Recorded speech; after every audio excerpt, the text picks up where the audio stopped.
அதே போல தாயக தமிழகத்தில் நம் உரிமைக்கும் பேச்சுக்கும் செயலுக்கும் விதித்திருக்கிற தடையை தலைவர் திருமா அவர்களினுடைய சிறுத்தைகள் படை நொறுக்கும்.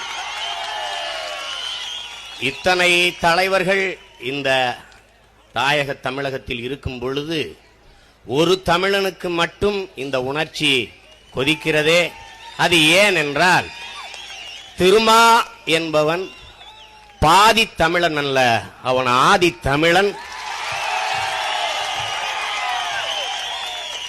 அவன் சோர தமிழன் அல்ல, வீர தமிழன்